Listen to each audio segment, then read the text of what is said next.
ரொம்ப சத்தமாக பேச முடியாத ஒரு மனநிலை, மனசு உடைஞ்சிருந்தாலும் அது சத்தமாக பேசிதான் ஆகணும். இது ஒரு ரியல் ஹீரோவோட மரணம்.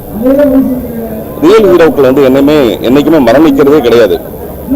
அந்த ரியல் ஹீரோக்கள் தாங்கள் செஞ்ச பணிகள் மூலமாக நம்மளுடைய இதயங்களுக்குள்ள நம்ம அவங்கள இன்னைக்கு அடக்கம் செய்ய போறோம். சீரியஸாவே விஜயகாந்த் சார் சினிமாவில் நடிக்கணும்னு ஆசைப்பட்டு வந்திருப்பாரு. ஆனா அவர் பெரிய ஹீரோ ஆனதுக்கு அப்புறம் செய்ய வேண்டிய உதவிகள் எல்லாமே அவர் ஆரம்ப காலகட்டத்தில் ரோஹிணி லாட்ஜில் இருக்கும்போது அவர் நிறைய செஞ்சிருக்காரு. எனக்கு தெரிஞ்சு நான் ஒரு நடிகனுக்கு என்னைக்குமே நான் ரசிகனா இருந்ததில்லை. நான் சொல்றது என்னுடைய ஆரம்ப காலத்தில் இருந்தேன்.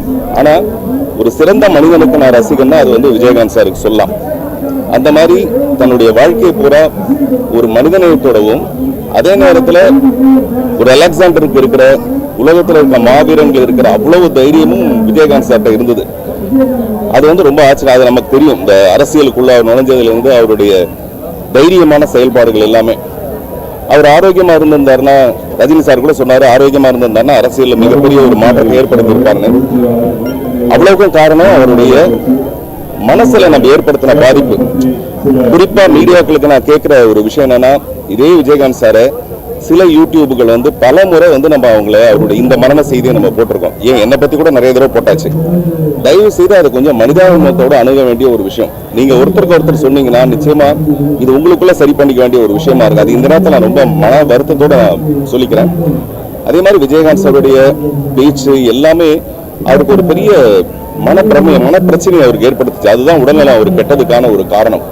அதனால இந்த மீடியாக்கள் மூலமா டெஃபினட்டா அவங்களுக்கு எந்த கலைஞனா இருந்தா அவங்களுக்கு நல்லது மட்டுமே செய்யணுங்கிற ஒரு இது அட்வைஸ் கிடையாது. இது ஒரு சின்ன எதிர்பார்ப்பு.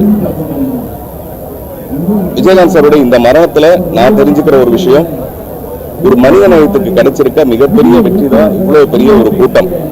இந்த கூட்டத்தை காசு கொடுத்துலாம் சேர்க்கவே முடியாது. இப்ப நான் விஜயகாந்த் சாருடைய ஒய்ஃப் அவங்க என்ன பார்த்ததுக்கு அப்புறம் சொன்னாங்க, ஒரு தாயா பார்த்துக்கிட்டேன்னு சொன்னீங்களே அப்படின்னு அழுதாங்க. நானும் அழுதேன். உண்மையிலேயே ஒரு மனைவியை மீறி ஒரு தாயா மாறி அவங்க செஞ்ச நிறைய விஷயங்கள், அவங்க எடுத்துக்கிட்ட ஒரு போராட்டம் தான் இந்த சோகம் நமக்கு தாமதமா சேர்ந்திருக்கு. அவருக்கு நம்ம உண்மையிலேயே அஞ்சலி செலுத்த வேண்டியதா இருந்தா அந்த மனித நேயத்தை நம்ம பின்பற்றணுங்கிறது மட்டும் நான் எனக்கு ஒரு அட்வைஸா எடுத்துக்கிறேன். நன்றி.